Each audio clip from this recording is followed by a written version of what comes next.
Lideramos el camino de la opinión pública y buscamos que la cultura del debate alcance consensos y soluciones a los problemas de nuestro país.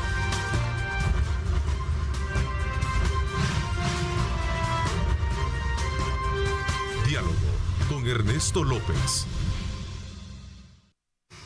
Bueno, gracias nuevamente por estar con nosotros. ¿Cómo están? Qué placer enorme saludarles a ustedes. Bienvenidos a una edición más de su programa Diálogo con Ernesto López. Esta mañana vamos a, desde luego, abrir la semana expresando nuestro saludo muy especial y de manera muy ampliada de lo que conversaba hace unos segundos con Osvaldo, en la que saludaba precisamente a toda la afición santaneca y a todos los santanecos que este día sin duda alguna están todavía celebrando lo que desde anoche comenzó a raíz de este importante partido que se jugó en el estadio Cuscatlán, en la que Alianza y FAS desde luego dieron un espectáculo muy interesante. No así, obviamente, como parte de esa antesala, la violencia que se generó y que se logró controlar gracias a Dios a la buena efectividad de la policía, y que dio algunas capturas como tal, ¿verdad? Y ese es el punto negro que le coloca a espectáculos tan importantes como el que vimos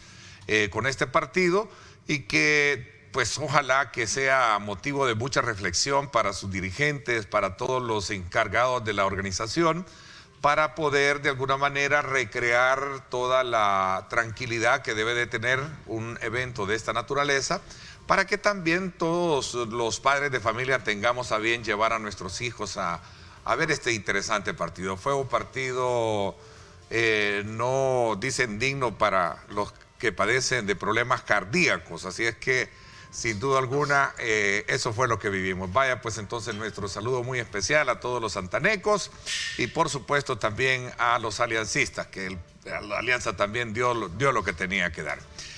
Esta mañana acá con nosotros, tal y como lo dije hace unos minutos, nos acompaña el ministro de Seguridad, de Justicia y Seguridad, Gustavo Villatoro, a quien le doy la más cordial bienvenida. Ministro, gracias por acompañarnos esta mañana de día lunes.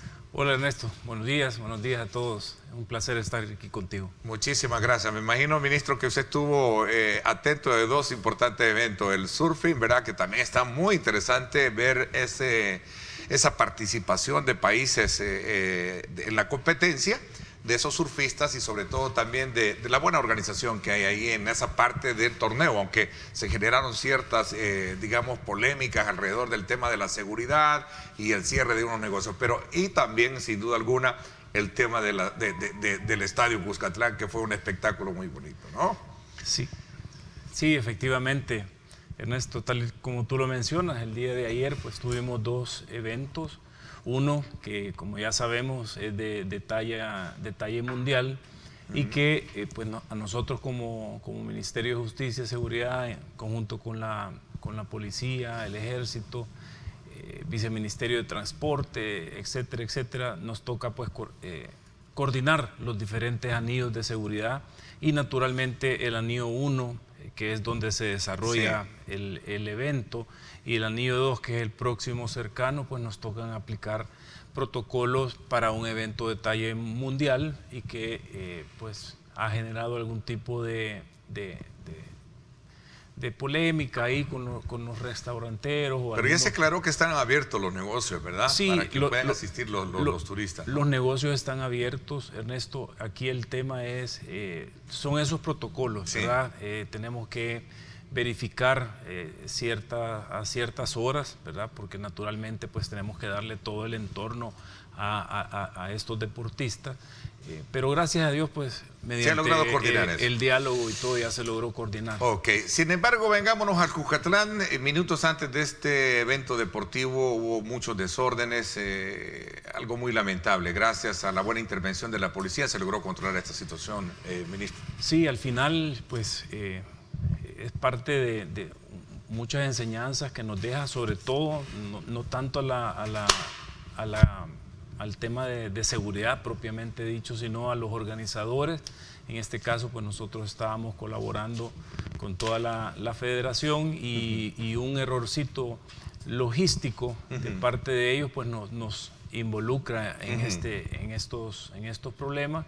Naturalmente, pues tuvimos que reaccionar. Ya teníamos en el estadio y todos sus alrededores aproximadamente 450 policías a raíz de los incidentes. Todavía ahí, para lograr también que la salida fuera ordenada, tuvimos que incorporar 150 elementos más, pero como te digo, fue un tema logístico, como cuando un bus que tenía que llegar a una zona lo metieron a la otra, y ahí es donde se generó el Es lamentable, aunque esto es característico de un evento de esta envergadura, ¿no? Y no es la primera vez, lamentablemente. Ahí vemos al presidente también de la Alianza, que por cierto fue, digamos, blanco también de alguien que le aventó pues ahí un vaso, no sé con qué tipo de líquido. No, un poco el comentario, pero eso es parte de lo que se vivió el día de ayer. Sí, es parte de nuestra idiosincrasia, ¿verdad?, en este tipo de eventos, pero yo creo que poco a poco vamos construyendo el país que necesitamos, los ánimos en este tipo de cosas. Creo que todos debemos de aplicar un poco de inteligencia emocional. Al final es un partido de fútbol. La vida no cambia, el día a día no va a cambiar para ninguno de los salvadoreños que andaban ahí disfrutando de ese evento. Y yo creo que poco a poco tenemos que ir conectando con esa sociedad que tenemos, y esa madurez que necesitamos ante un evento de este nivel. Bueno, y yo lo decía, si es que estos eventos deben de servir incluso para heredar y recrear esa salud mental en nuestros hijos.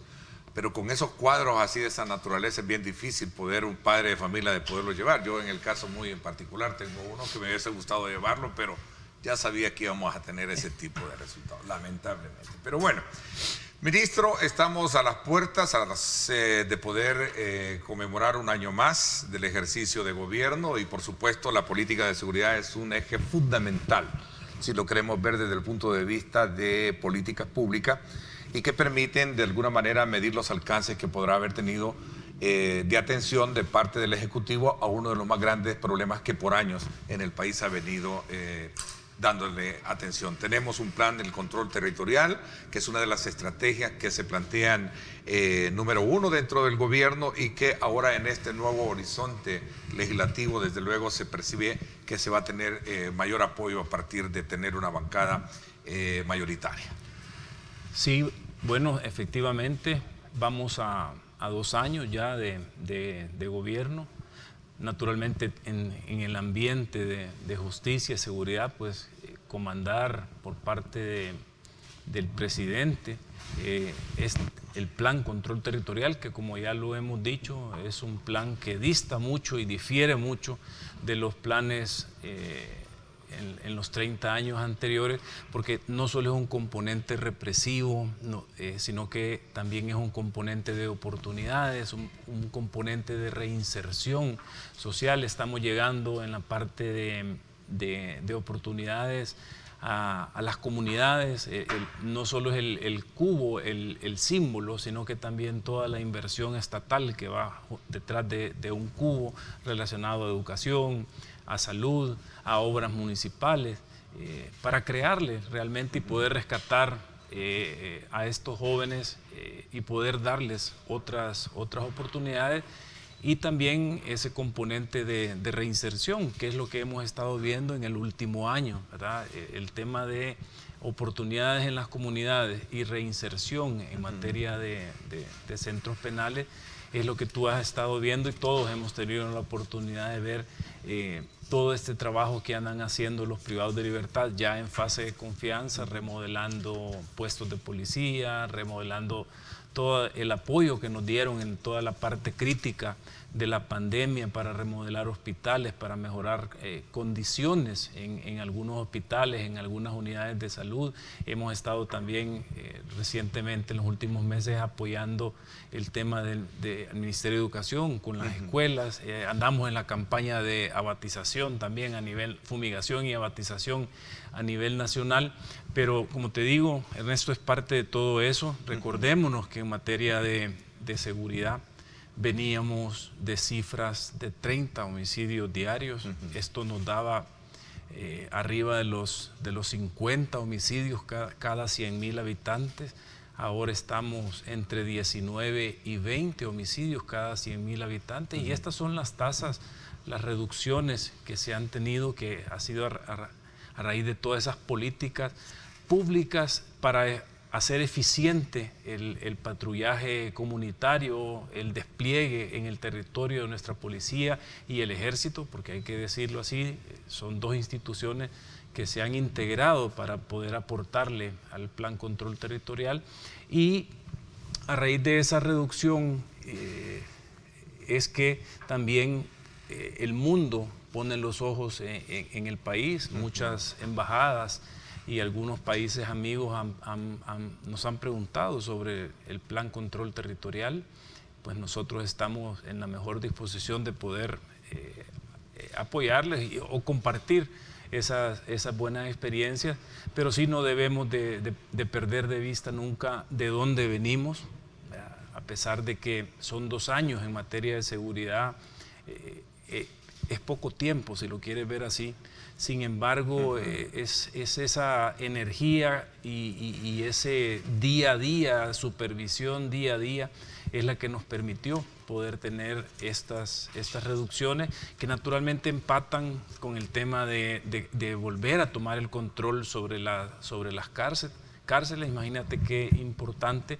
Durante los gobiernos anteriores le habían cedido el control a las cárceles y siempre era en detrimento de la misma población carcelaria, porque ninguno de esos grupos irregulares que tenían control pues tenían capacidad de... ¿No existe ahora ese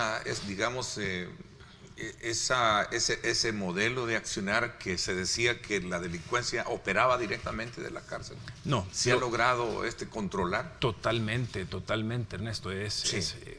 No solo ejercimos el control como autoridad, sino que también, si ustedes se recuerdan, en conjunto con la Superintendencia de Electricidad y Telecomunicaciones, logramos cortar todas las señales que eran producto de... Todas las señales y tomar las diferentes medidas, aparte de mejorar las mismas condiciones carcelarias, ¿verdad?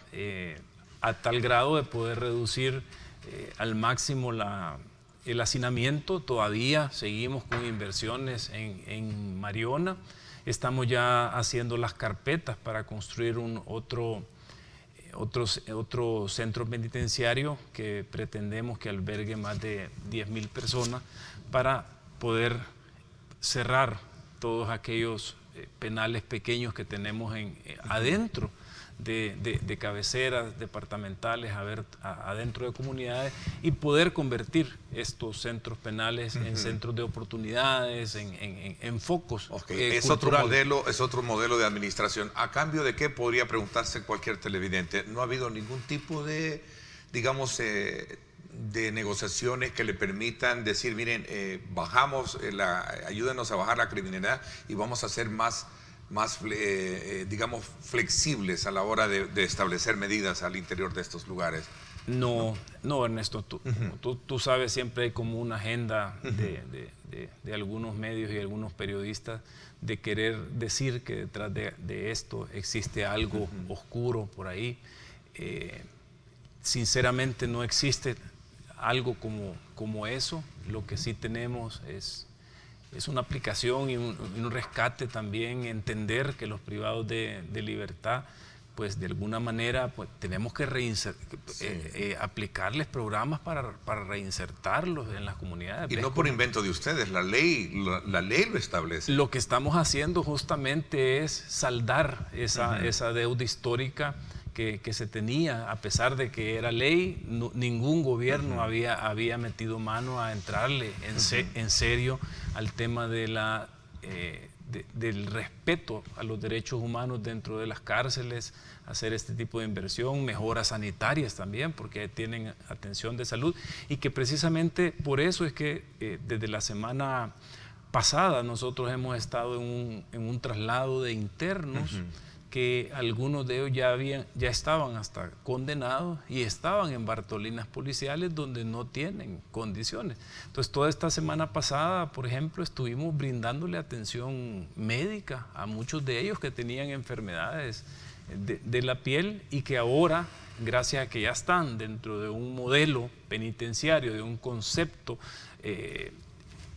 carcelario que se abre al cumplimiento de la ley y al cumplimiento de los derechos humanos, es que hoy ya tienen acceso a este tipo de programas de salud, porque las Bartolinas policiales en ningún momento y en ningún país están conceptualizadas para albergar a reos que deben de estar dentro de estos. ¿Se ha logrado reducir ese nivel de sobrepoblación que de alguna manera no ha venido con el tiempo, con los años, acrecentando la presencia de reos en las cárceles, y unas cárceles que, de acuerdo a estudios, reflejan crecimientos que van arriba del 300, 400% de la capacidad que tiene la cárcel nuestra? No, eso...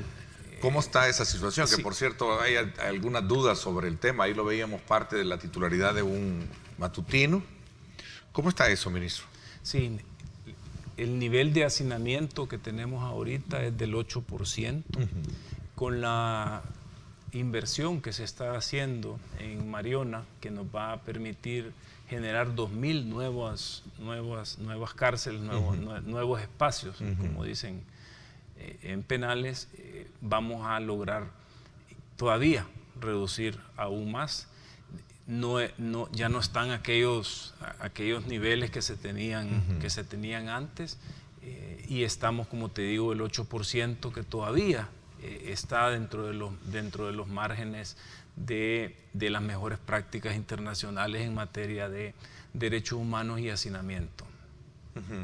El Plan Control Territorial, tengo un dato acá que se sustenta sobre 3 instituciones que son fundamentales: Fuerza Armada, centros penales y, por supuesto, ustedes como policía.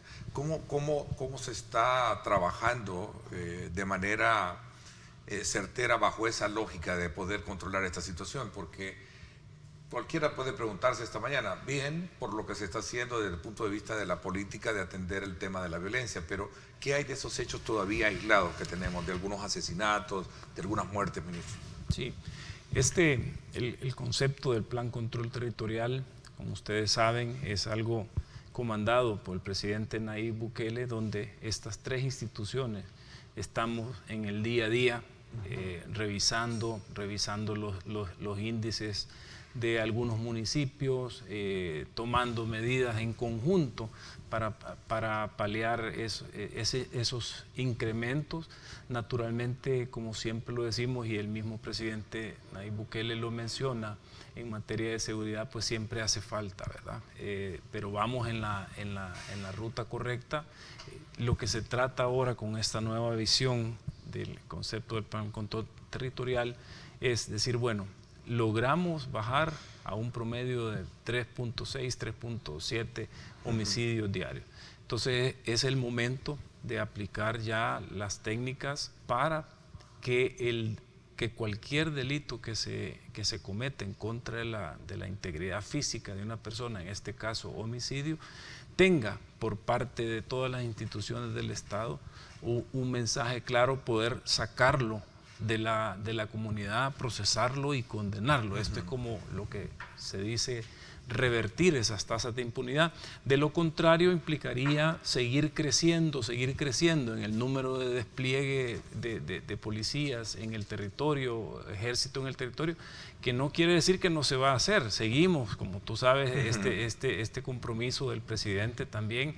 Hemos tenido en la policía, por ejemplo, todo un nivel de ascensos que en los gobiernos anteriores siempre era algo discrecional, y que eso pues generaba de alguna manera un malestar dentro de la institución, y es donde se viene con todo el concepto de dignificación policial, precisamente para poder darle mejores condiciones. Ni nuestros elementos de la policía, ni los elementos de la Fuerza Armada, creo yo, que habían tenido nunca tanto apoyo, tanto respaldo. Entendemos el trabajo que realizan.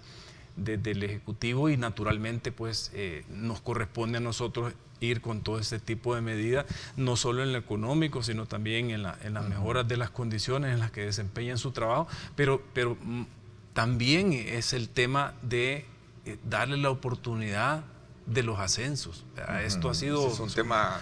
Más de 4.000 ascensos, seguimos una de las trabajando. facturas pendientes que, por cierto, ha habido dentro de la carrera policial específicamente, ¿no? Claro, y que genera un malestar Sí. de muchos. Imagínate, son casi 4.000 ascensos en 2 años lo que se han tenido. Es algo que no se había visto nunca, y seguimos dialogando. El día viernes tuvimos una reunión, casi que las 5 instituciones del Ministerio de Justicia, y hablábamos con el director de la academia de buscar esas nuevas oportunidades, de poder agilizar, reducir la burocracia dentro de la academia, y empezar ya a pensar en las carreras que le vamos a estar entregando a nuestros policías en la franja de clase, ¿verdad? De agente a sargento, para que durante los 5 o 7 años que pasan en ese estadio de clase, puedan ellos optar a una carrera universitaria. Y en ese tema en particular, ministro, quizás sería provechoso que tuviésemos un programa especial para hablar sobre el tema de los ascensos, porque es muy amplio, sobre todo porque yo recuerdo que cuando se ha tocado en el pasado este tema, de la cual vamos a verlo así, pero me quiero centrar un poco ver en el tema de la política práctica de seguridad, es que la gran pregunta es, bueno, y si abrimos ese grifo de ascenso, lo que vamos a tener en la policía es vamos a llenarnos de oficiales, porque como eso va anualmente en ascenso, la participación la graduación de oficiales. Pero es un tema que sin duda alguna daría para poderlo hablar en otro programa. Ministro, regresemos un poco al tema porque creo, sin temor a equivocarme, que el punto de los homicidios es el indicador para medir si están funcionando o cómo están funcionando el tema de la política de seguridad. ¿Cómo cierra mayo? Hoy es el último día del mes de mayo. ¿Cómo cerramos como mayo? ¿Ha habido incremento? Hay unos días que, según tengo algunos reportes, se experimentaron un número alto de casos. Han habido días, sin embargo, mayo tuvimos dos días con 0 homicidios. ¿No? ¿Verdad? El promedio diario creo que podrá cerrar 3.7. Digamos, todavía estamos en los rangos tolerables, pero más allá del tema de los números, Ernesto, fíjate qué interesante, que en lo que va del mes, casi, hemos sacado de las comunidades a más de 600 homicidas en todo este trabajo conjunto y coordinado que estamos haciendo con la Fiscalía, porque no solo son las capturas en flagrancia por homicidios las que se han incrementado, sino también toda la parte de órdenes judiciales de captura y órdenes administrativas. Y esto es importante porque nunca había habido un enfoque para apostarle a sacar de las comunidades la mayor cantidad de homicidas que podamos. Y en ese esfuerzo vamos a seguir con la Fiscalía, precisamente para seguir sacando de la calle a estos delincuentes. Hemos sido como prensa testigos de estos acontecimientos últimos en los cuales se ha hecho una captura importante, especialmente en el occidente, bueno, en varios departamentos, ¿no? Sí. Digamos que se ha mantenido, si lo quieres ver, estresada la parte operativa en todas estas capturas que se han andado realizando a nivel nacional. Occidente naturalmente tiene una muy buena parte por también tener esa incidencia también en materia de homicidio, ¿verdad? Pero hemos estado operando en la zona central, llamémosle así, o el Gran San Salvador también. Soyapango estuvieron en ciertas colonias, ¿no? En Soyapango también hemos andado no solo en el tema de operativos para ejecutar órdenes administrativas, sino también a nivel de las colonias para hacer una especie de cierre, poder poner cercos y en base a esos cercos pues poder dedicarnos a buscar personas reclamadas por la justicia, aparte de llevar esa tranquilidad. Es importante incluso para uno como ministro poder llegar al territorio, poder tener ese feeling o ese sentimiento de lo que de las comunidades, ¿verdad? Y cómo ellos se sienten cuando nosotros llegamos, precisamente para ir mejorando los roles de patrullajes, ¿verdad? Que eso es algo que estamos discutiendo a nivel interno con los mandos policiales, para seguir apostándole a mejorar esa eficiencia en el terreno y que no existe esa percepción de que no hay seguridad, sí, o de que la autoridad es ausente. De que la autoridad es ausente, porque no es que seamos ausentes, sino que... ¿Será que la densidad poblacional de una zona como el caso de Soyapango o Altavista, que es, desde luego circunscribe una población mayor, es mucho más complejo poder llegar a entrar a tocar ese monstruo que, de acuerdo a los mismos indicadores, no es nuevo? Mucha gente cree que sigue el dominio de ciertos grupos delinquiendo en esta zona. Sí, siempre es complicado, naturalmente. Imagínate, en esas 5 colonias habían más de 120,000 personas, ¿verdad? Y aquí es donde viene la importancia del concepto del Plan Control Territorial, porque no solo es, como ya decía, tema de represión, tema de... No, vamos también con la tecnología, y ahí es donde ya entran en juego cámaras, pero no solo cámaras, sino que estas cámaras que tengan todas estas capas de inteligencia artificial para poder generar reconocimientos faciales, que con la tecnología uno logra suplir aquellas necesidades, porque no podemos tener la capacidad, por ejemplo, de tener la policía que queramos en ciertas áreas, y ahí es donde entra la parte de tecnología. Estamos también creando una agencia de desarrollo e innovación en materia de seguridad pública, que va a ser la encargada de supervisar todas estas tecnologías, cambiar el concepto de comunicación que tenemos como policía también, para poder ponernos ya a las puertas de esa modernización. Ya todos andamos un teléfono inteligente, sabemos las ventajas de tener un teléfono inteligente. Ya existe tecnología en el mercado para poder que ese teléfono, que no es el mismo que pueda andar una persona normal, digamos, sino que tiene que tener sus características especiales, con sensores de identificación biométrica, con sensores de RFID, por ejemplo.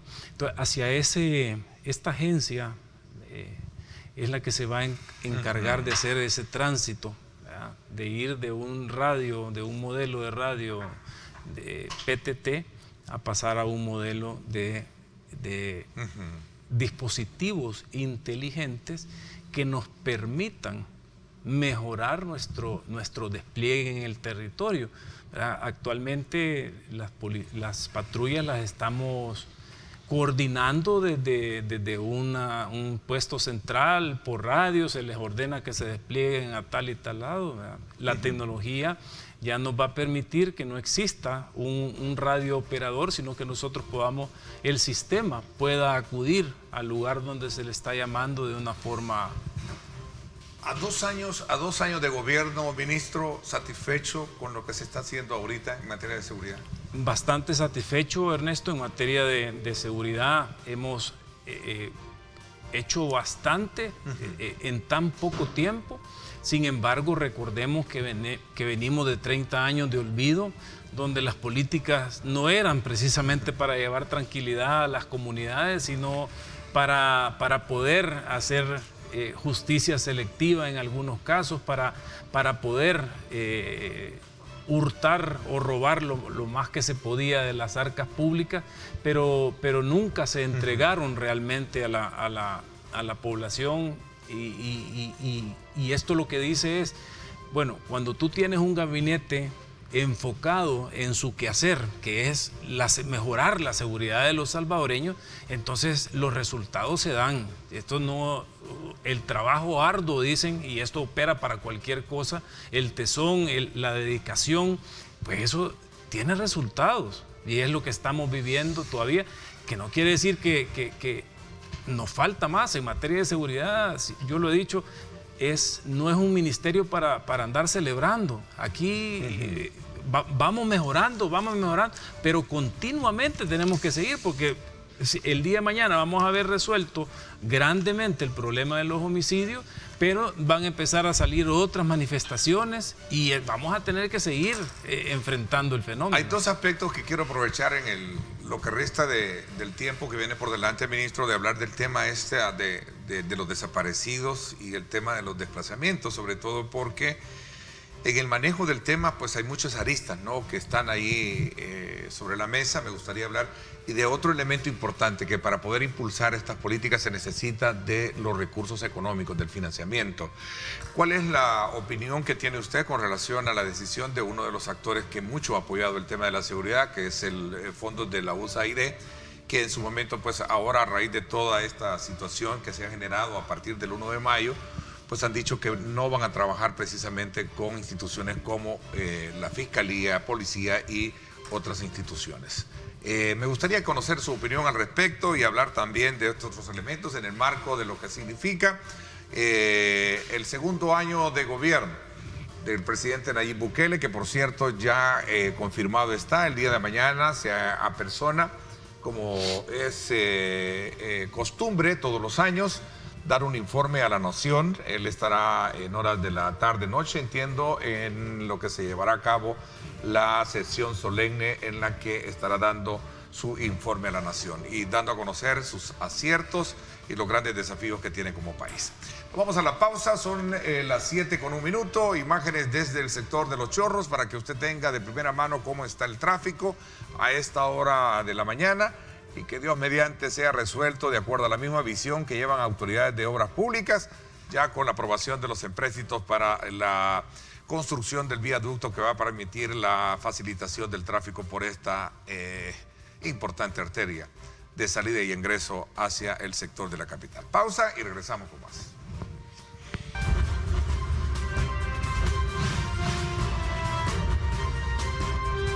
Diálogo con Ernesto López. Estás viendo Diálogo con Ernesto López.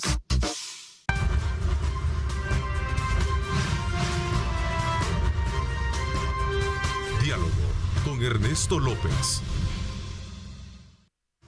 Gracias nuevamente por estar con nosotros. Estamos conversando con el ministro de Justicia y Seguridad, el licenciado Gustavo Villatoro, y estamos haciendo una evaluación o un balance de las actividades generales que se ha tenido en cuanto a la política de seguridad, sus aciertos y sus grandes desafíos.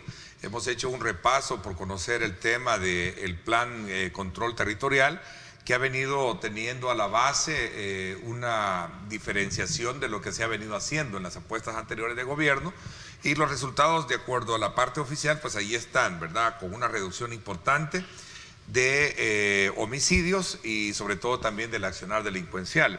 Pero decía, ministro, que uno de los aspectos relevantes para poder conocer si son o va a seguir siendo efectivo un plan es el tema del financiamiento. La Asamblea Legislativa, por cierto, hoy en el contexto de su primer mes de trabajo, ha dado paso para la aprobación de importantes préstamos precisamente para apoyar el plan.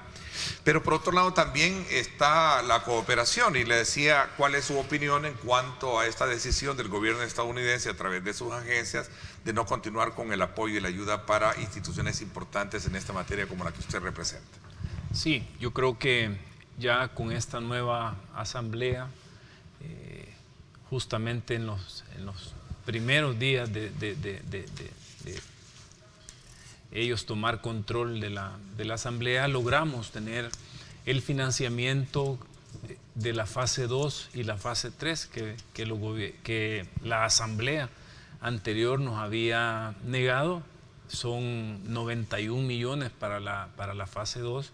Y para que entiendas, Ernesto, esto es todo el concepto de crear oportunidades para los jóvenes. Esto está orientado a hacer una inversión sin precedentes en muchos municipios, precisamente para que los jóvenes tengan un lugar de sano esparcimiento y donde también pues, puedan aprender otro tipo de oficios, tener espacios para poder también poder concursar en juegos en línea que ahora ya puedes competir con quien quiera, pero es crearle todas esas condiciones a los jóvenes.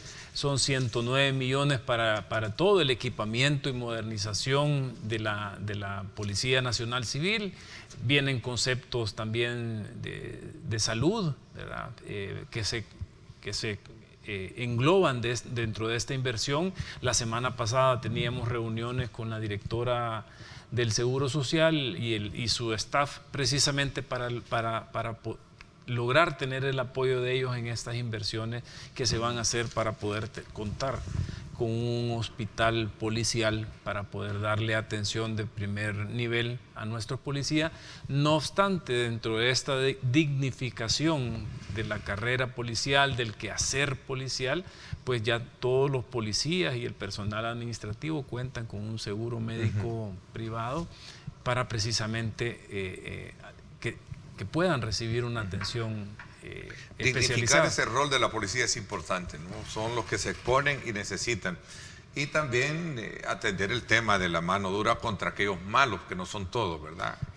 Malos policías. Sí, ahí es donde porque el proceso de depuración es otra de las grandes facturas que se tiene históricamente. Sí, y es donde se están haciendo mejoras también. Estamos revisando la normativa precisamente porque creo yo que es un elefante dormido el que está ahí, ¿ya? Y a pesar de que hemos venido apostándole a generar estos procesos, como que existe alguna duplicidad entre el quehacer de las autoridades que tienen que velar con esto junto con las judiciales. Y lo que queremos es poder tener las herramientas para poder ejercer esa veeduría o ese esquema casi que de asuntos internos y poder ir separando a los malos elementos, pero la mayoría son buenos, somos buenos como sociedad, digamos,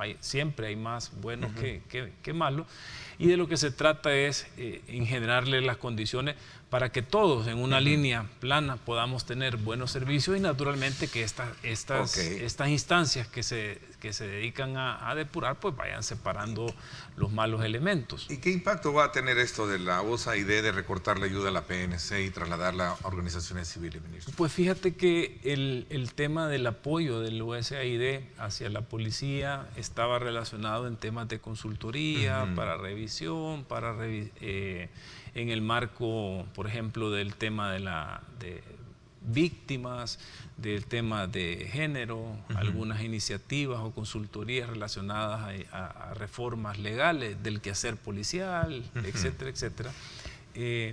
No es una decisión que nos compete a nosotros cuestionar. Lo que sí nos compete a nosotros pues, es seguir trabajando arduamente, independientemente de quién nos apoye. Creo que el problema de seguridad es un problema de los salvadoreños y tal y como no es común que un presidente, en el caso del presidente Nayib Bukele, se ponga al frente de algo de seguridad, ¿verdad? No es normal que un presidente asuma ese rol. Nosotros en el Gabinete de Seguridad pues tenemos esa confianza y ese respaldo porque el presidente está comandando todo este proyecto y a nosotros pues naturalmente lo que nos corresponde es ir ejecutando las instrucciones que se reciben e ir aportando entre nosotros, entre instituciones, precisamente para seguir en esta mejora continua en materia de seguridad. Ok, ¿cómo transparentar el tema de las desapariciones y este tema de los desplazamientos forzosos, ministro? El tema de desapariciones, Ernesto, como tú ya lo has percibido, independientemente de lo que nosotros digamos, siempre los profetas de las calamidades siempre andan manejando sus datos a como ellos quieren. Lo hemos dicho responsablemente, el tema también amerita un mejor tratamiento mediático, lo que muchas ocasiones estos profetas de calamidades han estado haciendo es que están generando esa zozobra y los últimos 15 días, por ejemplo, que ellos han mantenido esta campaña en contra del Ejecutivo, hemos visto, y digo tristemente, porque hemos estado utilizando toda una fuerza policial y la mayoría de casos que nos han reportado los hemos estado encontrando, pero no son situaciones atribuibles a temas delincuenciales.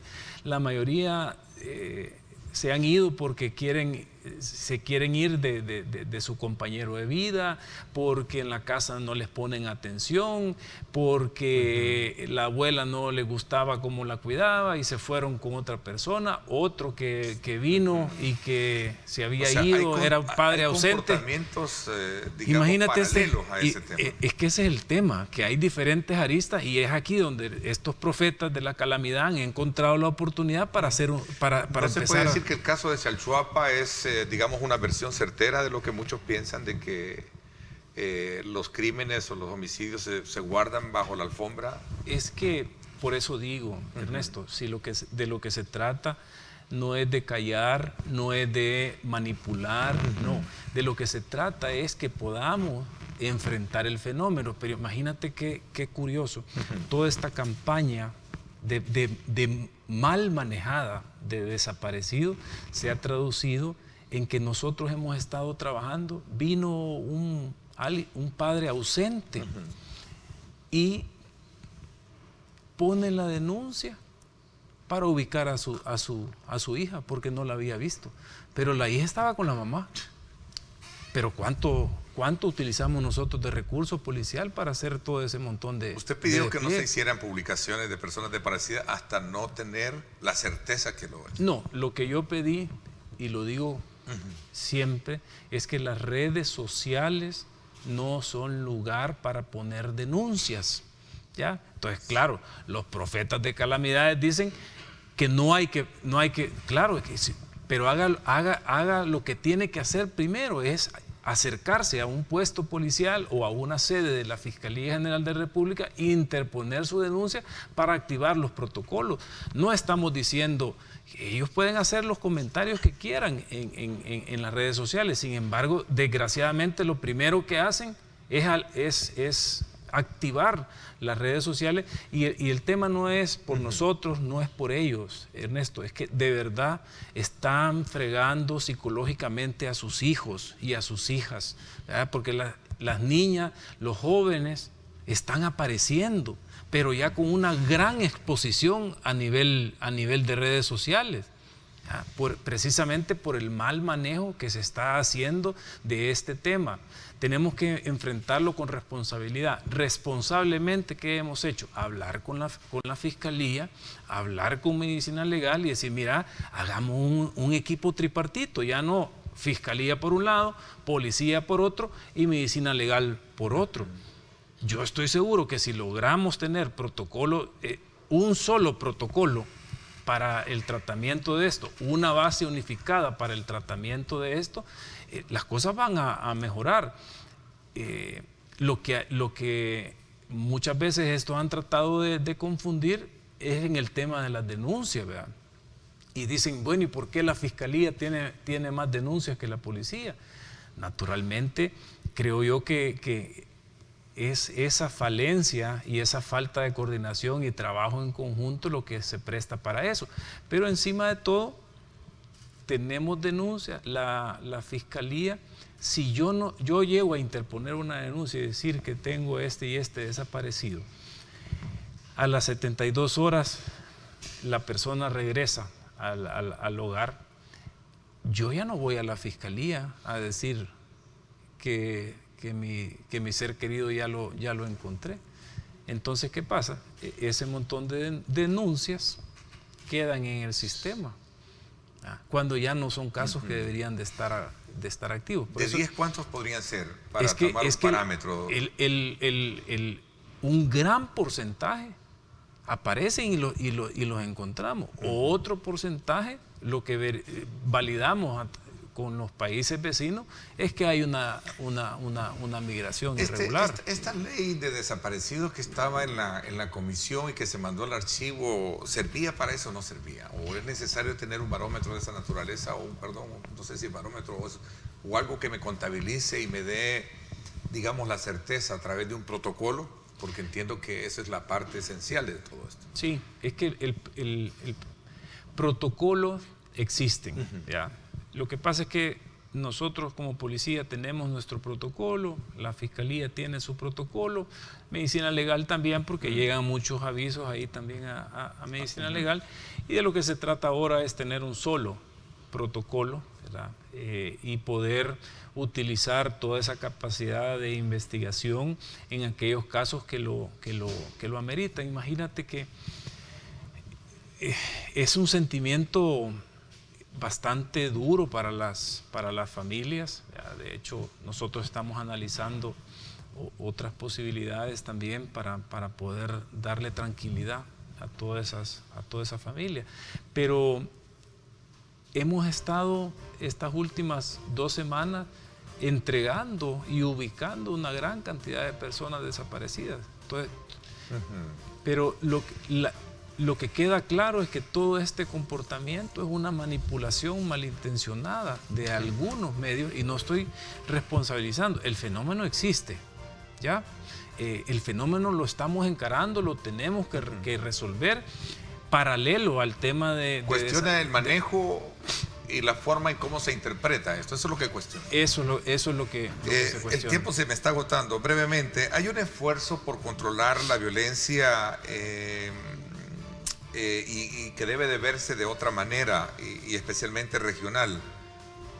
¿Cómo se está tratando el tema? ¿Se cree en el Triángulo Norte, ministro, o no se cree en esa figura que con años se creó para poder atender este tema de la violencia regional? Siempre en tema de seguridad, así como pasa en una comunidad, por ejemplo, tiene que hablarse con sus comunidades vecinas, precisamente para ir mejorando, porque hay, digamos, delincuentes que cruzan y cometen actividades en una y otra comunidad. Similar pasa a nivel de los países, Ernesto. Naturalmente nosotros tenemos mecanismos de comunicación a nivel de nuestras oficinas regionales de Interpol, por ejemplo. También tenemos relación en el 1 a 1. La semana pasada hubo una reunión de directores de policía de la región, porque siempre es bueno esa comunicación. Yo le hacía la pregunta porque el presidente no cree muchísimo en esa figura, pero la coordinación sí siempre debe existir. Sí, aunque no se tome como el tema per se, ¿no? Triángulo del Norte. Sí, pero digamos que en materia de seguridad, al igual que en materia de comercio exterior, tenemos que tener todas esas mejor que nadie usted lo conoce, porque fue director de aduana, ¿verdad? Imagínate, en aduana, los 5 directores de aduana de la región mantienen reuniones virtuales cada 2 meses. En seguridad no es la excepción. Nos corresponde poder colaborar, requerir apoyos a nuestros vecinos, y esto es una práctica que debemos continuar, fortalecerla, porque es la base para poder tener... Hablando del Interpol, ¿cómo está el caso del doctor Quijano? ¿Ya hay una petición de un tribunal? ¿Cómo se está? ¿Qué curso lleva? Está en el proceso de Interpol.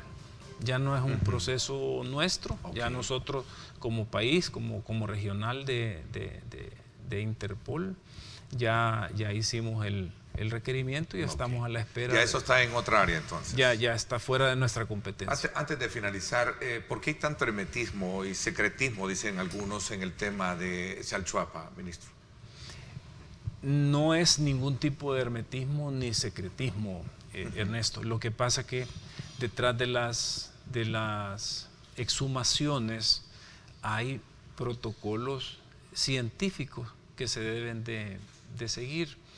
Por ejemplo, imagínate que nosotros desde más o menos jueves, si no me equivoco, estamos ya tenemos ubicados otros posibles cuerpos más, porque no sabemos cuántas personas hay,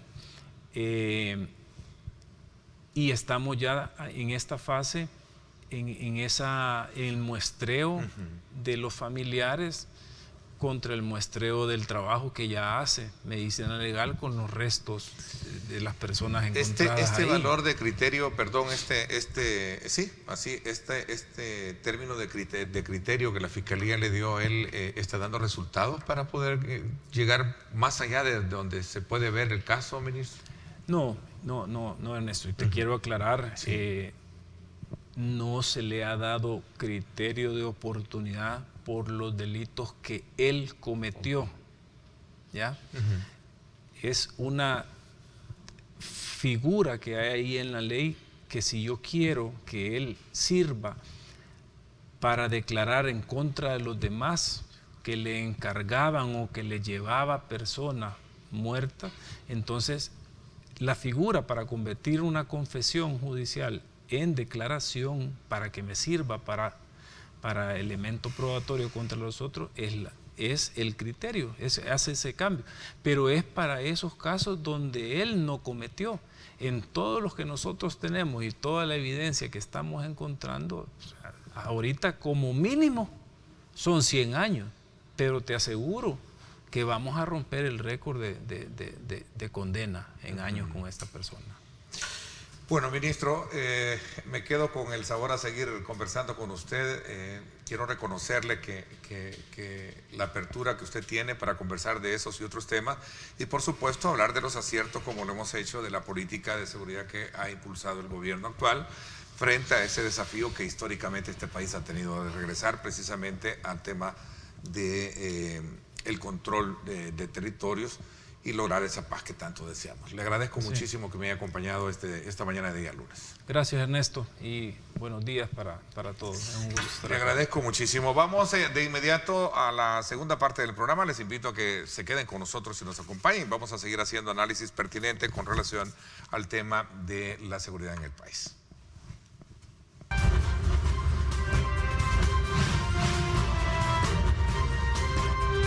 Diálogo con Ernesto López. Estás viendo Diálogo con Ernesto López.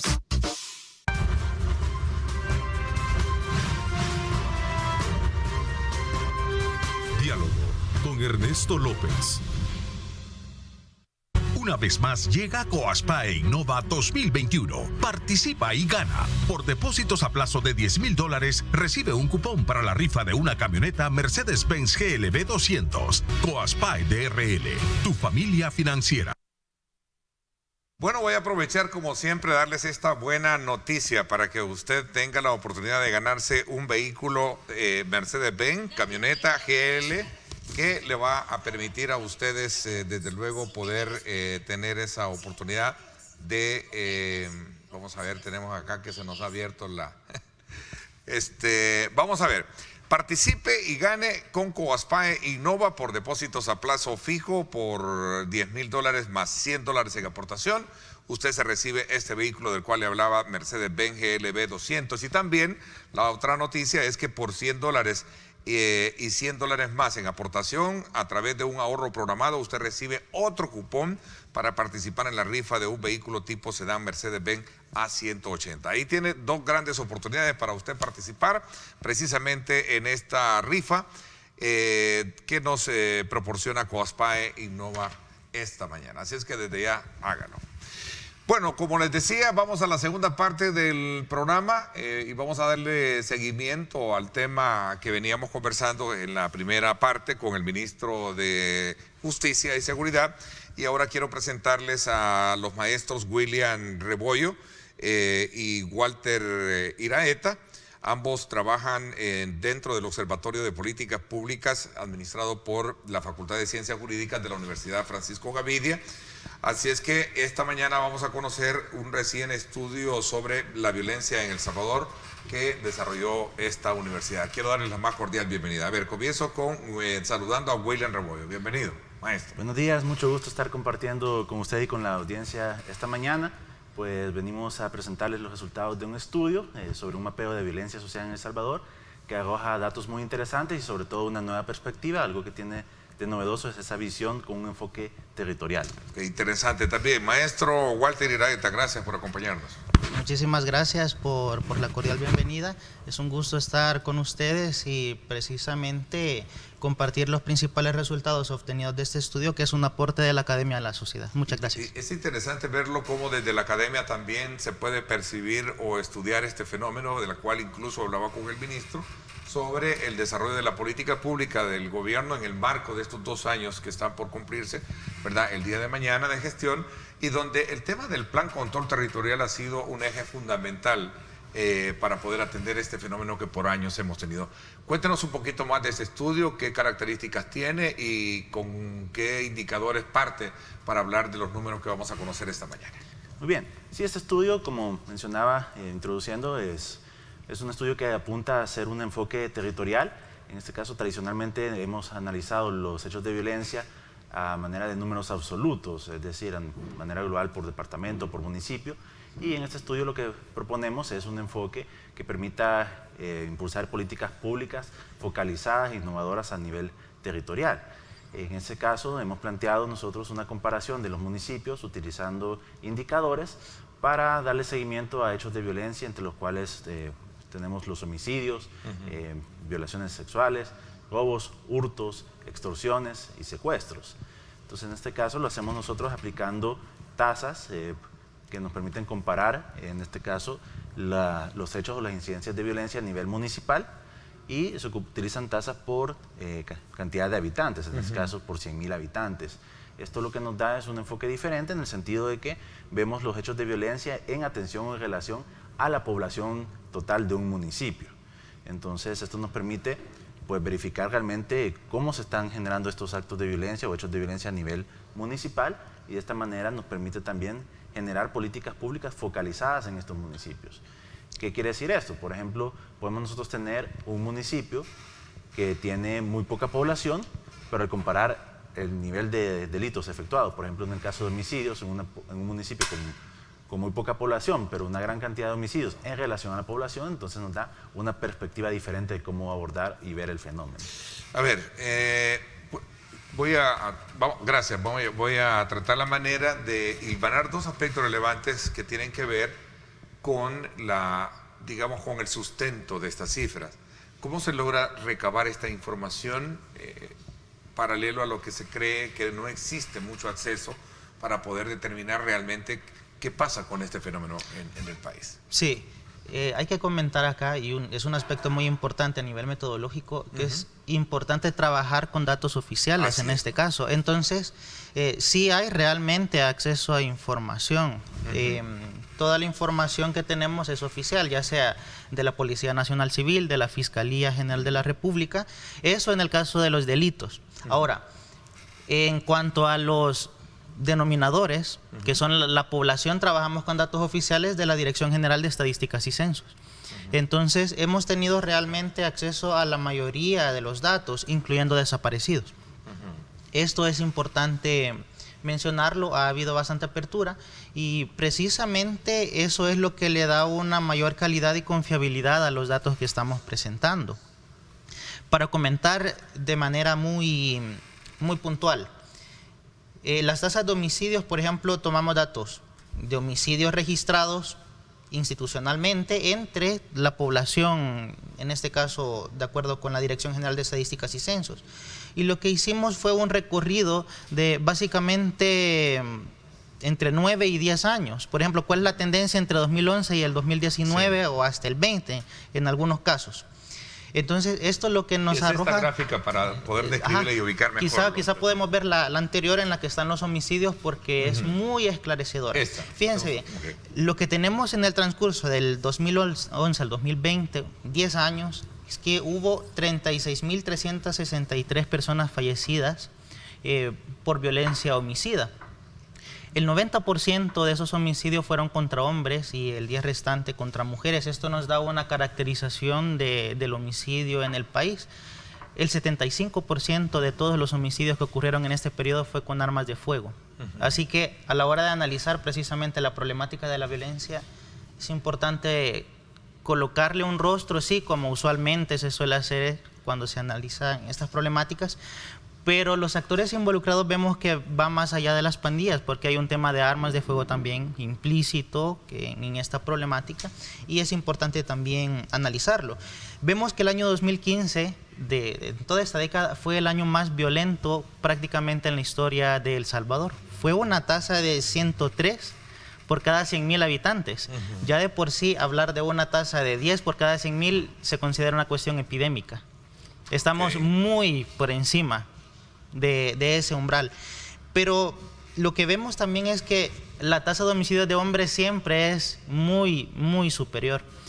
Desde el 2015 hasta el año 2020 ha habido una caída constante o una tendencia muy marcada. Entre el 2015 y el 2020 la tasa de homicidios cayó un 80.9%. Eso, digamos, esto es positivo entonces y concuerda un poco con lo que oficialmente se puede conocer. Esto es positivo, pero es una tendencia, por supuesto, comparada con el año 2015, que fue el año más violento. Ahora, hemos llegado a una cifra al año, digamos, 2019, para poner un año normal, que es similar a la que ocurrió en el año 2012 y el 2013, que tendió a bajar. 2020 sabemos que fue un año atípico, así que la cifra de homicidios va a bajar. Tenemos que esperar si en el año 2021 esta tendencia sigue a la baja. Quizá otro aspecto que hay que contrastar, y está en la siguiente gráfica, es la tasa de desapariciones reportadas. La tasa de desapariciones reportadas... ¿Qué coincide esto? Este es un elemento importante porque es lo que estaba hablando, ¿no?, con el ministro. Exactamente, porque lo que vemos es que entre el 2014 y el 2017 hubo una pequeña tendencia a la baja, pero en el 2018 la tasa de homicidios aumentó un 46% prácticamente en comparación con el 2017. Y en el 2018 prácticamente la tasa de desapariciones reportadas por cada 100.000 habitantes fue superior a la que se reportó en todos los años anteriores, desde el año 2011 al año 2017, y se mantuvo muy similar en el 2019, fueron los años en los que más se reportaron. En el 2020 lo que vimos, siempre un año atípico, la tasa de desapariciones reportadas bajó un 36.1%. Eso, digamos, que es positivo, pero hay que recalcar y contextualizar que fue un año atípico el 2020 debido a la pandemia y las condiciones que impuso. Así que hay que ver precisamente el año 2021 si la tendencia volverá a subir y se estabilizará, o qué es lo que ocurrirá. Así que en el periodo del 2011 al 2020 hubo un total de 17.241 desapariciones reportadas. Hay que recordar que este tipo de indicador tiene algo muy especial, y es que depende de si se reporta o no se reporta, al igual que con otros delitos. Entonces depende si es captado por las instituciones. Ok, William, ¿qué hacer con estos resultados? Voy a hacer una pausa, me la están pidiendo. Cuando regresemos, ¿qué hacer con porque el mapeo de violencia social en el país es un elemento que puede servir como una ruta de insumo también para poder definir lo que se está haciendo bien, para poder potencializar lo que se hace bien y, por supuesto, para reforzar aquello que a lo mejor se está haciendo mal. Yo creo que es importante conocer qué ruta lleva un informe de esta naturaleza, y qué bueno por el hecho de que una universidad tan importante como es el caso de la Universidad Francisco Gavidia esté dando estos aportes muy significativos en querer resolver o tener bien clara, un mapa de uno de los más grandes desafíos que tiene este país, que es regresar precisamente a niveles sostenibles de lucha contra la violencia. Vamos a hablar de esto cuando regresemos. Una pausa. Gracias por estar con nosotros. Una vez más llega Coaspa e Innova 2021. Participa y gana. Por depósitos a plazo de $10,000, recibe un cupón para la rifa de una camioneta Mercedes-Benz GLB 200. Coaspa DRL. Tu familia financiera. Estás viendo Diálogo con Ernesto López.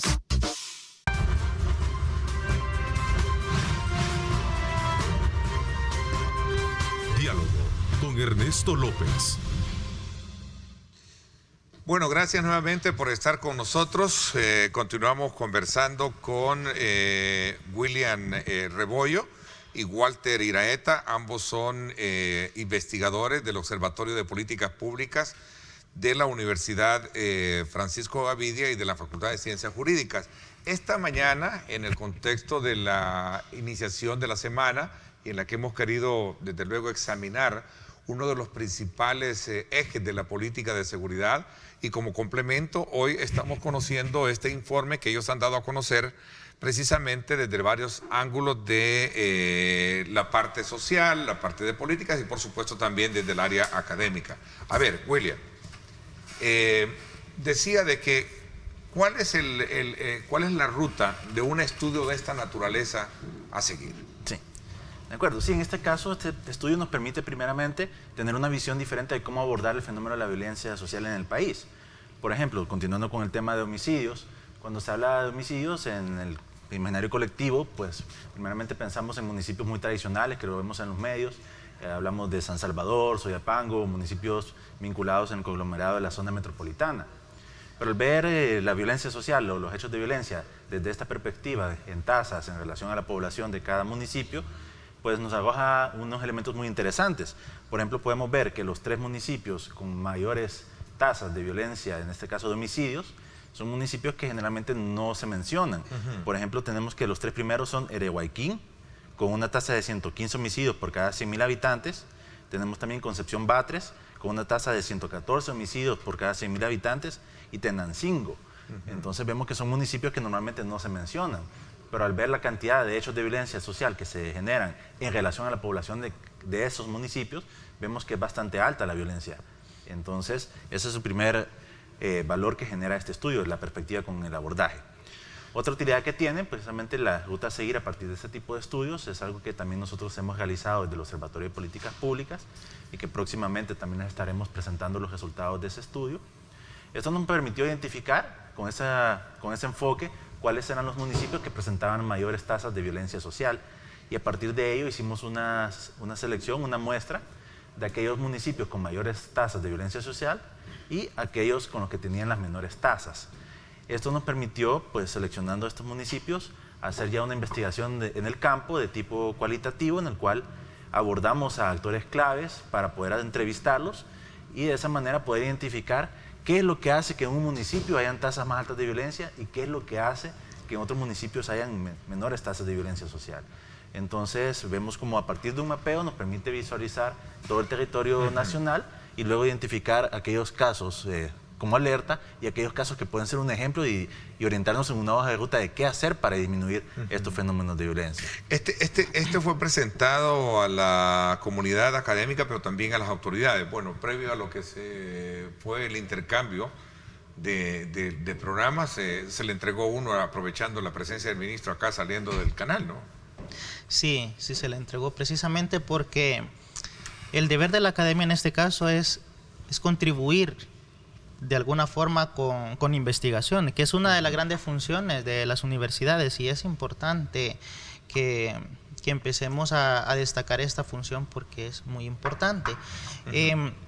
¿Por qué es importante precisamente esta clase de investigaciones basándonos en este tipo de mapeo? Bueno, cada uno de los mapas lo que nos arroja son las tasas acumuladas que ha habido en una década prácticamente, y eso nos está diciendo mucho. Si podemos ver los mapas, en alguna de las presentaciones, lo que tenemos son, por ejemplo, corredores de municipios. Rara vez los municipios de manera aislada se comportan o tienen algún indicador de violencia. Lo que vemos en los mapeos es que normalmente hay conjuntos o conglomerados de municipios que presentan altos niveles de homicidios, que es lo que podemos ver en esta parte.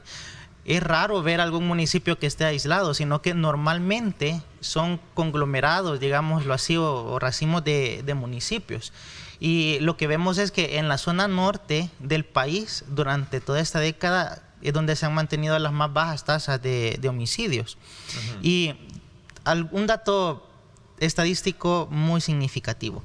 Ha habido 3 municipios que durante toda esta década no han registrado ni un solo homicidio. Y es algo que normalmente no le prestamos atención. Fíjese bien, tenemos San Fernando, en Chalatenango, que no ha tenido ni un homicidio. Tenemos Las Flores, que tampoco ha tenido ni un homicidio.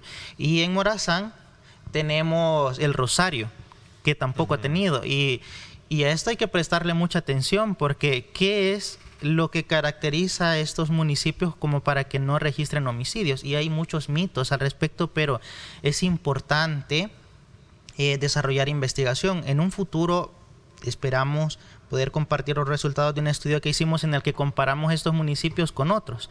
Pero precisamente este tipo de mapeo lo que nos da es una herramienta para monitorear de manera constante dónde es que se concentra el homicidio, porque la violencia es un fenómeno complejo y dinámico. Si usted enfoca sus estrategias en determinados municipios, lo que va a ocurrir es que la violencia se va a trasladar al vecino, porque hay mayor oportunidad a lo mejor. Por ejemplo, en el caso de las extorsiones, lo que nosotros podemos ver en los mapeos es que se han tendido a concentrar en las cabeceras. Por ejemplo, tenemos San Salvador, Zacatecoluca y algunos que no son cabeceras pero son importantes, como Nuevo Cuscatlán, Santa Tecla. Hablando son importantes. Ahora, eso en cuanto a las extorsiones, fíjese bien, y en el caso de los homicidios de mujeres se concentran en municipios tan pequeños como Mercedes La Ceiba, que es muy pequeño poblacionalmente. Pero eso lo que nos indica es que la necesidad de concentrar esfuerzos, pero estar pendientes de que la violencia se va a trasladar a lo mejor a otro municipio. ¿Ya? Y cuando eso ocurre, entonces la situación se vuelve muchísimo más compleja, porque tenemos municipios que no presentaban mucha violencia y en los siguientes periodos o siguientes años se empiezan a presentar tasas de homicidios, porque digamos que es un fenómeno hay que prestarle mucha atención, y tener datos de este tipo a la mano es fundamental. Eso es. Y este tema de los desaparecidos también es otro punto, digamos, endeble de una política de seguridad. Y digo endeble por el hecho de que hay un debate entre reconocer si es que bajo un protocolo de tiempo realmente las cifras son tal y como se muestran. Eso lo conversábamos con el ministro hace unos minutos. ¿Qué piensan ustedes con relación a esta figura y cómo se logra, digamos, comprender mejor el fenómeno a partir de ese estudio? Sí, como pudimos mostrar en algunas gráficas al inicio, vemos ese contraste de cómo van aumentando o disminuyendo, ¿verdad?, homicidios y desapariciones. Entonces, un elemento también que se debe valorar en este caso es que la cifra registrada, ¿verdad? Aquí estamos hablando de hechos de violencia reportados. Entonces nosotros este estudio lo hemos abordado en base a datos oficiales, como ya mencionaba Walter al inicio. Entonces mucho tiene que ver si estas desapariciones se reportan. Ya mencionaba precisamente el ministro que invitaba a que las denuncias se hicieran en las instancias correspondientes, como la policía o la fiscalía, de manera que este dato pueda ser registrado, ¿verdad? Dado que en algunos países, otro mecanismo de control, hay instituciones no gubernamentales que también levantan sus propios estudios, sus propias encuestas de victimización, y eso hace como un contraste a los datos oficiales, ¿verdad? Acá en el país hay algunas organizaciones que hacen esfuerzos en ese sentido, pero no tenemos una base de datos tan grande como a nivel nacional para contrastar los datos oficiales. Entonces nos basamos en los datos oficiales y ahí se reflejan que hubieron un periodo, un alza en las desapariciones. Entonces definitivamente es un fenómeno que no se puede negar, que está, es decir, hay evidencia, hay registro. Entonces hay que darle un mejor seguimiento y identificar o ahondar en las causas de esas desapariciones. Ya comentaba el ministro que no todas a veces son desapariciones como tales o completas, sino que no aparecen las personas porque están con algunos motivos ya mencionados, como migración o por problemas de desintegración familiar. Entonces creo que en este caso, en el tema de las extorsiones, habría que hacer un estudio más a profundidad para ver qué causas son las que originan esas desapariciones y también mejorar el tema del registro. ¿Walter? Sí, mira, en el tema de las desapariciones es importante hacer una acotación clave. La desaparición en sí misma no representa un hecho de violencia hasta cuando no se resuelve. Eso es importante tomarlo en consideración, dada que las causas pueden ser de todo tipo. Ahora, entonces es válido un poco la postura oficial que dice, mire, antes de hablar de desaparecidos tenemos que establecer y esperar aplicar este protocolo, ¿no? En todo caso, dicta un tiempo prudencial, porque a veces la persona aparece y si no aparece es una persona que no entra dentro de esa categoría de homicidio, sino que más bien de una persona que se ha ido incluso del país, pues. Sí, mire, la postura realmente que debe prevalecer aquí es racional, porque en todo caso debemos basarnos en la evidencia para determinar si la desaparición realmente en qué es en lo que desemboca. Ahora, lo que es un hecho es que hay una buena cantidad de desapariciones que realmente no se resuelven. De los que se resuelven hay un bajo porcentaje ciertamente que es el que sí culmina en un homicidio, entre un 4 y un 10% de los que se terminan resolviendo. Eso también creo que es importante destacarlo en el tema de los desaparecidos, pero siempre esto depende de si se reporta o no en la institucionalidad, entonces siempre está a expensas de eso. Pero es importante mencionar que sí, la desaparición en sí misma no es un hecho de violencia, pero no por eso hay que dejar de prestarle atención, porque de acuerdo con algunos expertos en la materia, si una persona lleva más de 8 días desaparecidas, tiene altas probabilidades de haber sido asesinada realmente. Si alguien se ha ido del país, usualmente lo anuncia, entonces hay que prestarle mucha atención a eso, pero hay que darle quizá un mayor tratamiento estadístico también a la hora de resolverlos. Ok, me piden una pausa, regresamos. Estas estadísticas pueden variar según ¿qué? Una política mucho más drástica de atención al problema, o cuáles son las variables que pueden generar condiciones de diferenciación de lo que se tiene en un informe con lo que podría venir por delante. Es creo, un elemento importante que no podemos invisibilizar esta mañana a partir de esta investigación que ustedes han hecho. Voy a la pausa, no me cambien, regresamos.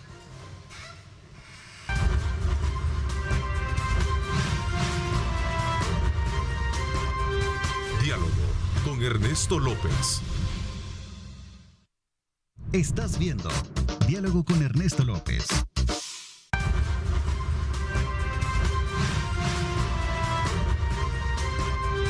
Diálogo con Ernesto López. Gracias. Aprovechamos antes de ir en esta recta final del programa, llevarles a ustedes estas imágenes desde el sector del Boulevard del Ejército para que usted vea cómo está el tráfico a esta hora de la mañana. Considera bien trasladarse por esta zona o buscar vías alternas. Lo cierto es que en el carril segregado del C-Trans vemos que está lento, ¿verdad? Y hay una carga bastante fuerte. No así el carril que viene a conectar con el sector de lo que sería el Boulevard Venezuela. Y hacia el oriente, pues sin duda alguna tenemos bastante despejado el tráfico. A ver, decía, ¿cuáles son las variables que pueden generar un cambio de proyección según las estadísticas que se muestran en este documento que ustedes han elaborado y que sin duda alguna cuenta con ese respaldo del Observatorio de Políticas Públicas de la Universidad Francisco Gavidia? Sí, quizás algo muy importante, que como comentábamos, el tema de los datos. Habría que generar mayor confianza en la población de manera que pueda acercarse a las instancias pertinentes a denunciar los hechos de violencia social. También creo que es importante dotar a las instituciones de los equipos necesarios para poder registrar estos datos, que tengan sus equipos de computadora, bases de datos, sistemas de fácil uso para poder hacer todo este registro. Es importante que también las bases de datos cuenten con categorías y puedan también fácilmente ingresar estos hechos de violencia para llevar un mejor control y monitoreo del fenómeno. Ahora bien, para abordar el tema de la violencia social a nivel municipal, como ya mencionábamos, hemos hecho un estudio comparativo para identificar las dinámicas que inciden en estos fenómenos de violencia, que próximamente les estaremos presentando ese estudio, pero adelantando un poco algunos de los elementos que podemos ver que ayudan o apoyan a que los fenómenos de violencia se reduzcan, es el hecho de la cohesión social.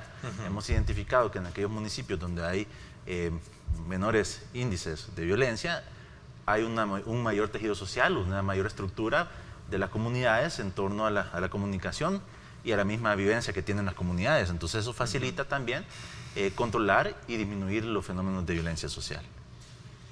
A ver, Walter, toda esta información es básica, sin duda alguna, para poder tenerla de primera mano. Decía y hacía la reflexión de que en el intercambio de programas se presentó uno al ministro de Justicia. ¿Qué alcance puede tener esta información si queremos verlo como una especie de carta de vuelo para poder seguir atendiendo este fenómeno que es una de las grandes prioridades del gobierno, como lo decía el ministro? Sí, mira, lo importante en primer lugar es que da herramientas como para saber por dónde apretar la tuerca, si lo queremos decir así. No es lo mismo brindarle atención a la prevención del homicidio que al homicidio de mujeres, porque se concentra en municipios totalmente diferentes. Entonces lo que nos está diciendo es que en algunos casos, por ejemplo, el homicidio tiene que concentrarse en determinados municipios, siempre estando pendiente de que pueda trasladarse el fenómeno.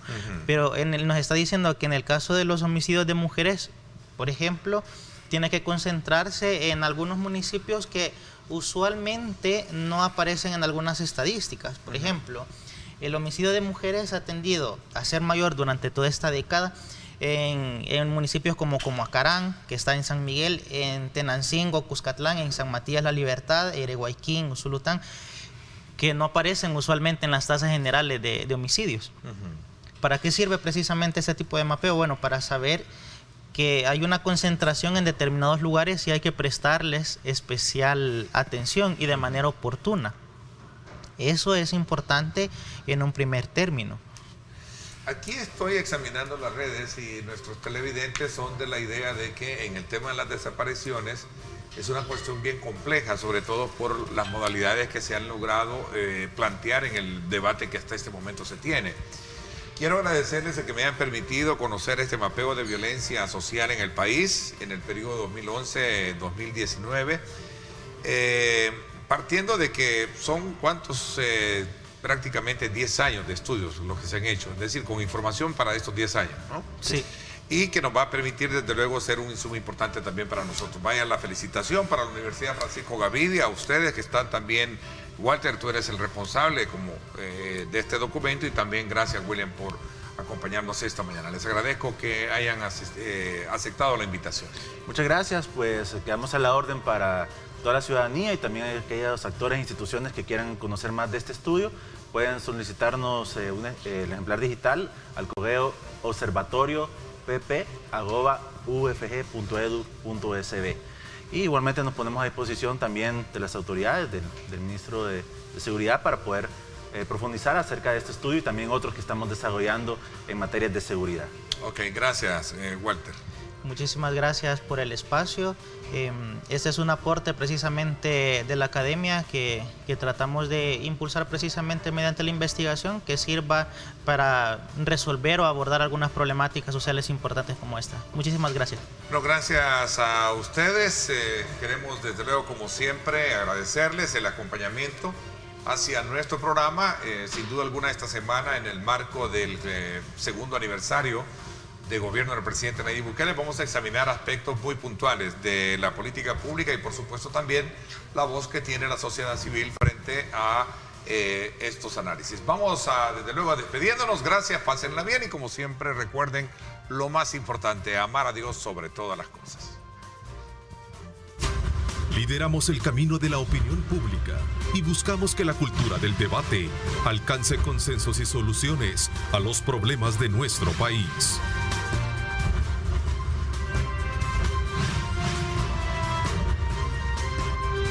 Diálogo con Ernesto López.